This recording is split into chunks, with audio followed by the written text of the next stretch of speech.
Hello, welcome to the Mediocre Takes podcast, the podcast where we talk about our mediocre takes on the shows and movies we watch. I'm Marco, and I'm here with my co-host Mel. How are you doing, Mel? I am still sweaty. Are you gonna say that every time we record? Yes, because I'm being honest. Today we're talking about Helluva Boss, a really popular show about demons. I think they're demons. They are demons, right? In They're hell, imps. they're imps. Yeah, but Yeah, are imps demons? I have no idea. I think they're demons, so we're gonna go with that. It's a really popular show. It's free on YouTube. If you haven't heard of it, you should go watch it. It has Brandon Rogers in it. I don't know who that is, but you know. No! Oh my gosh, he's a YouTuber. His skits are so offensive and funny, and I don't think he'll ever get canceled for it. The voice actor for Moxie, I just want to say, he was also the voice actor for Zim from Invader Zim and Billy from Billy and Mandy and Raz from Psychonauts, which I'm a fan of all three of those. So when I heard his voice, I almost died a little bit. So we start off episode 1 with a teacher teaching some kids, and one of the kids reminds her that it's her husband's birthday, and she's like, "Oh my god, I forgot to call my husband." So she and the students call the husband only to find him having sexual relations with somebody else. She gets like really angry, so much that she like wants to kill him. And one of the students is like, "Don't do it. Think before you act." And she freaking like yeets the kid up to the ceiling, drives back home and murders her husband and attempts to kill the girl who he cheated with, but the girl survives. And we cut to the teacher explaining what happened to Blitz, who is the main character in the show. After that happens, Moxie, who is a side character, is trying to shoot a picture of a family, and he's struggling to do it because he thinks the family is innocent. Blitz comes in and he says, "Oh, hey, look, this is our new client."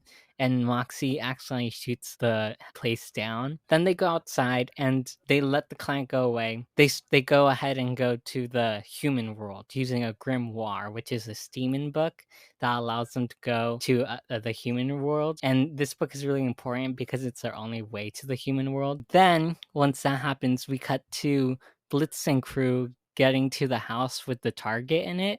And Blitz is all like, "Moxie, you should kill this target." But Moxie is like, "I don't want to do that. Are we really going to kill a family?" And Blitz is all like, "No, we're only going to kill the mother. We're ruining a family." And then Blitz is all like, "You're taking too long, so I'm going to shoot the target." And then Moxie is all like, "No, don't." While Blitz is about to shoot the target, Moxie pushes the gun, and instead of it hitting the target, it hits a window. And when that happens, it turns out that this family is actually a murder family, like a group of murderers, and they go after Blitz and crew. They start fighting. I just want to say real quick that the fight scenes are like animated really well, especially the scene between Millie and the husband is really great. I really like that scene. While Blitz is running away from the target, before that happened, he got shot in the arm, and so he's bleeding and he's running away. He gets a call from Stolas while he's running away. Stolas is a really interesting character in the fact that he's extremely horny. He's just a horny owl. Yeah, exactly. That's basically his character. We learn that the book, the Grimoire, originally belonged to Stolas, and they make a deal because Stolas needs it at least once a month, and in exchange they'll do stuff. If you Adult watch intercourse.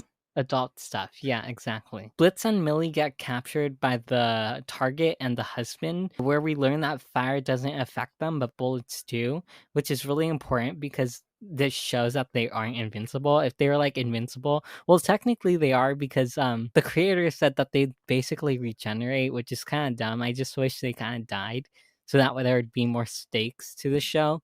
But I guess it's fine either way. Moxie saves them from the target and the dad, and Moxie goes back to the house and decides to call the police because he thinks the authorities should deal with this situation instead of him murdering them because he doesn't want to murder the family. And after that, he leaves, but before that happens, the police show up and they blow up the house, killing the father and the 2 children inside the house. And so Moxie basically learns that, like, to not hold back, just to shoot the target, I guess. Yeah, I think that Moxie was trying to teach everyone else a lesson, and then he ended up learning, like, no, wait, they were right. Something I noticed while watching this show is that the murder family kind of works like, I think the word is a foil to Blitz and crew. Like, in a way, Blitz and crew at the end of the show will kind of become their own version of a murder family. At least that's what I think the show is trying to do with this first episode. So have you ever seen Ren and Stimpy? Let me search that up. Ren and Stampy? Yeah, it's basically a children's cartoon show that was created by a pervert, like all good cartoon shows are. And the beginning scene where they were doing the singing and dancing stuff, it gave off Ren and Stimpy vibes. Also, I just real quick, I need to say that the music in this show is really great. The scene that we see where Moxie was abducted by the children and we see all the corpses everywhere, it was giving off major. I guess this whole family was giving off major House of a Thousand Corpses vibes, if you've ever seen that movie. It's basically just a crazy hick family. And I was watching the first episode with my brother, which I thought, you know what? It was a good idea to do that. It got to the horny Stolas phone call, and I was like, damn, this is sort of awkward. I think the bleeping out of some of the words made it even funnier because we know what he's saying, but the way he's saying it and where the bleeps are put makes it sound so much more worse. When like Moxie is trying to like get back to the portal, he walks by the phone and He's still Saying, talking. yeah, he's saying peanut butter jelly sandwiches all night or some shit like that, and I'm like, wow, it's just great. It's amazing comedy. I think the word slimy or something along the lines was Yeah, he said says in that phone call. slimy. Yeah, and he did a good job of making it sound disgusting. Overall, it was a good first episode. We don't really have much to say about it because there's not that much like things that happen character-wise. The only thing we get is Moxie learns not to hold back, and that's pretty much it. It's a strong first episode. I really liked it. Yeah, it was a great episode to show, I guess, specifically where Moxie's morals kind of are, not exactly morals, but I guess who he is as a character and how he's sort of the most righteous out of the bunch. I mean, they are demons, so they can't be that righteous, but he's the most moral, I guess. So episode 2 starts out with a flashback from when Octavia was a child. Octavia is a Goetia. I think that's what the race is called in this show. Can I just mention that the voice actor for the child feels really off? Like, the child voice actor sounds really old when it should sound like a child. I think that I'm so used to hearing adults play child characters that it wasn't really something I was paying attention to, but I understand that for some people it's sort of off-putting. I do think she sounded a little bit younger than an adult, but I could still tell that she probably wasn't a child. I don't know who the voice actor was, but I don't think that there are a lot of parents that would allow their child to voice act in this show. Stolas sings Octavia a song to make her feel better. Like I said before, the music is great in the show. I think the song is also alluding to something, like either Stolas' death or hell collapsing. Like maybe he's saying something in the future, because this is kind of spoilers for season 2, but in season 2 we learned that the book also lets him allow to tell the future.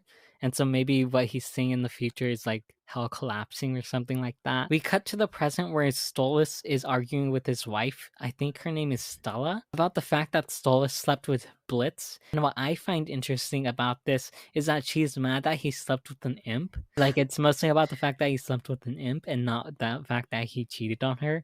At least that's what I got from what she said. Now, I don't know what the creators of this show were trying to show with that example of. I think the simplest explanation for that would be what are the elves? What's their race? Goetia. The Goetia are sort of like, the best way I can relate it to is they're sort of in a fantasy setting. They're sort of elves where they're probably more pompous and rich and higher up in the social hierarchy, and imps maybe lower, like an orc or something. She's not upset that he cheated. She's upset that she cheated with someone so much lower than them. Stolas tells Octavia that maybe they should go to Lululand, which is a theme park. Octavia used to love that as a child. Stolas calls Blitz to be a bodyguard for them while they go to Lululand. And when we go to Lululand, there's this joke that I really love where Moxie says, "I know you're a pervert under there," to the mascot.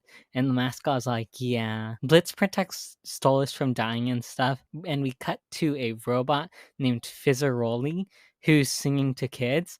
It turns out that Robo Fizzaroli and Blitz know each other because Blitz used to be a circus performer, and they end up fighting. While that's happening, Octavia runs away from Stolas because she's like really mad at him. Octavia and Stolas have a heart to heart. Octavia says that she didn't even want to be here, and Stolas says that he'll never abandon her since she's worried about that. Stolas tries to explain his relationship with his wife but fails to do so, and reassures Octavia that everything will be okay in the end. After that, an imp tries to attack Stolas, but Stolas freezes the imp to death, which means Stolas protected himself the whole time, but he just wanted Blitz to be around. That was such a girl boss moment. I mean, he's so horny, he wants someone to protect Oh, him. so the opening scene, it literally, I am so embarrassed to say this, but it did make me like emotional. I don't remember the exact line, but it was like, even when I'm gone, you're gonna be okay. And I don't Yeah. know, something about that was just like, you're supposed to be a silly cartoon show. You can't be making me emotional. The episode kind of ends abruptly with Robo Fizz getting eaten by some kind of monster.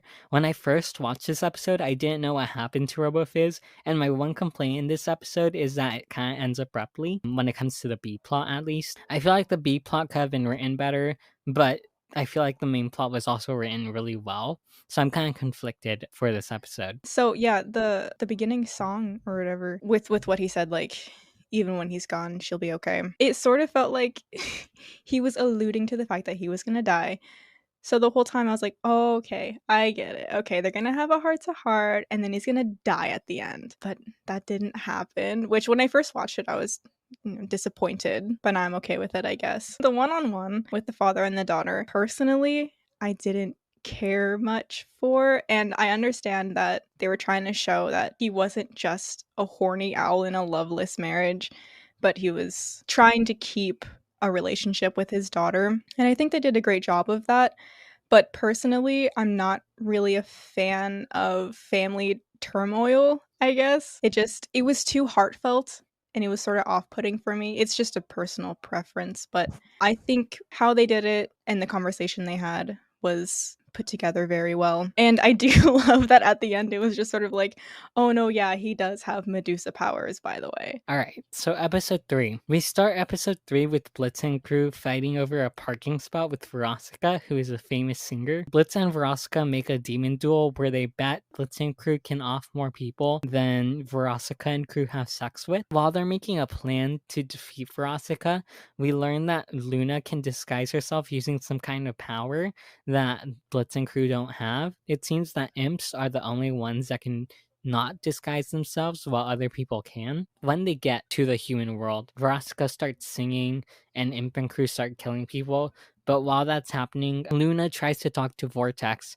Vortex is another hellhound who Luna has a crush on. While that's happening, Vraska throws some like magical alcohol into the water. When that happens like later in the show, there'll be this giant fish monster that grows. Blitz and Luna have an argument about the fact that Luna wanted to take a break. Then the argument turns into a discussion about Luna's adoption. Apparently, Luna was almost old enough to be on her own before she was adopted, and that has left a hole in their relationship. Something I've noticed so far in this show is that a lot of the conflicts are left unresolved. I know the writers probably are waiting to bring back these conflicts later in the season, but sometimes the unresolved conflicts just leave me a bit unsatisfied, especially with this conflict between Luna and Blitz. Moxie ends up getting captured by the humans and ends up getting drunk.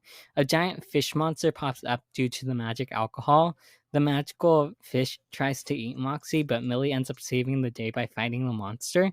The episode ends with them making a deal to keep the fish monster a secret in exchange for Blitz getting his parking spot back. We find out Vortex has a girlfriend and Luna gets sad about it, and the episode ends with them going back to the demon world. Overall, this episode was good, but I just wish we got more from Luna and Blitz. There is a lot of cussing in this show. I thought that I would get tired of it at some point, but honestly, it just stays funny because it's not just them saying whatever and then adding curse word. Can we cuss in this podcast? Yes, we can. I made it explicit. Yeah, it's not just like them being like, oh, fuckity fuck, goddamn shit. They're really creative with what they say and how they say it. Like, the comebacks never miss. And you mentioned beforehand where they broke the fourth wall, basically saying, like, there were horny perverts crushing on Luna, and then they turn towards the audience. I see that being the case because when I first clocked her, I was like, that looks very much like a furry suit. And I I like that they know their audience first of all, and they're willing to call them out. I know that I said in episode 2 that I don't like family turmoil, but I think it's the way that it's shown. So in the last episode, it was an isolated one-on-one, and they were talking very like soft and gently to each other, which to me was gross. But in this episode, it was an argument in public, and it was loud and petty, and for some reason I just really resonated with that, and it wasn't cringe to me. Once again, personal preference, a little weird. And I love that Luna was low-key rejected by, what was his name, Vortex? when he said he had a girlfriend, because something about awkward rejections like that, where it's not a rejection, but it's a Paranorman situation. Have you seen Paranorman? No, I haven't. Basically, in the movie, there's this girl and this guy, and the girl is basically flirting with this jock the whole time, and then at the end, she was like, "We should go see this movie" or something like that. One of them said that we should go see a movie, and he was like, it was a chick flick, and the guy was like, "Oh yeah, my boyfriend loves chick flicks. We should go together." Situations like that, where it's not an outright rejection, but it's just being like, "I'm not single," is so funny. And it's the kind of cringe that I enjoy. I do agree that, or these episodes are usually left unresolved, whatever conflict was happening in the show, the episode. But I don't really have an issue with that, because I think that at least the cartoons that I've watched as a kid, whatever the situation was sort of resolved in the same situation where, the bad guy got caught or whatever, and we really didn't hear from them ever again. We may with this show, but I didn't have that much of an issue with it. I mean, I still like this show. I just have a little bit like of problems with it, you know? Oh yeah, I'm definitely biased just because it has like one of my favorite voice actors and then a YouTuber that I like in it. So I understand that I'm biased. Episode 4 is probably my least favorite out of season 1. I don't think it's bad, but I just don't love it as much. We start the episode with a commercial about cherubs, a group that will bless someone without a charge. So it's kind of like the Imp Crew, except instead of killing someone, they like save someone and send them to heaven. We get a new client named Loopty Doopty. He hires the crew to kill someone. So basically, the backstory behind Loopty Doopty is that he ran a company with his partner, not like romantic partner, but like You don't friend know that. partner. Shut up. And they were testing an age changer, and he didn't survive while his partner did. He wants to murder his partner because like he doesn't want him to like live with millions of dollars and shit. Anyways, we cut to Imp Crew attempting to murder the dude, only for the cherubs to intervene and stop Imp Crew, and instead they try convincing the old man to live and that life is worth living. So basically, for like the next few minutes of the show, Blitz and crew and cherubs start arguing about whether life is worth living or not. And Blitz and crew are like, "You should just go kill yourself." And the cherubs are like, "No, don't. Killing yourself is bad, actually." And it's really funny. There's like this scene where like they're like, "Isn't nature beautiful?" And then a lumberjack gets murdered by like a deer. Also, again, the animation in the show is great, and that scene is just greatly animated. Then after that, they go to an opera show, and they try to show the old man how beautiful art is. Blitz and crew end up ruining the art by killing one of the opera singers. The cherubs and Blitz and crew get into a fight.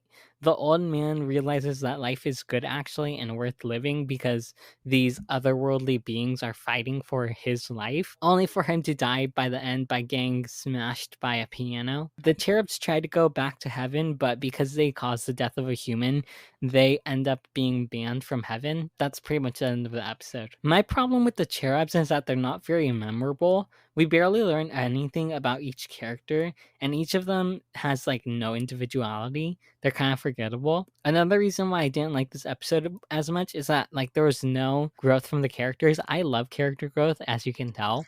And like in each episode so far, we got some character growth from each character.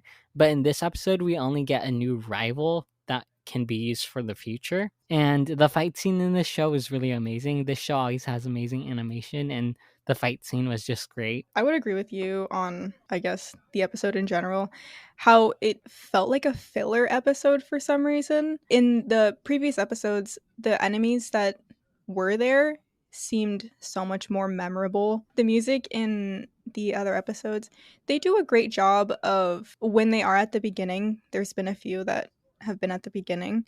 They do a great job of setting up what the episode is going to be about. The one liners do not miss. It's like when you think back on an argument you've had and you imagine what you should have said to absolutely annihilate the other person, except it's happening on both ends. Like, when Luna says stop getting hysterical, fatty, something about that, like just killed me. And I think the main point of this episode was, or what I understood was, just sort of this contrast of good and evil. Except, dude, these characters were so lame. I'm sorry, but and I do think I understand that the old man was just this greedy old little raisin. But every single time he was like, please just let me die, I was like, oh my gosh, hashtag relatable. And I like how they were like, you should really just give your money to people in need. And he was like, no. At the end, when they tried to get back into heaven, and oh my gosh, the fucking customer Deer, service lady, the I deer. guess, yes, the customer service dear, when she was talking to them and when she was like, yeah, no, sorry. It just felt like you took my brain and threw it in a blender because I absolutely hate it when people talk like that. Like when you're on the phone with customer service or whatever, and you're like, I'm having this issue. Can you resolve it? And they're like, yeah, no, we'll see, but yeah, no. I think they depicted that very well, basically. Sure, overall, I really like this show. I just really wish that there would be less unresolved plot lines, and Mhm. like I wish they would end things better overall when it comes to these episodes. But I still really liked it. And like the music is great, the animation is great, except for one episode which we'll talk about next week. There's like this one episode where the animation is kind of wanky.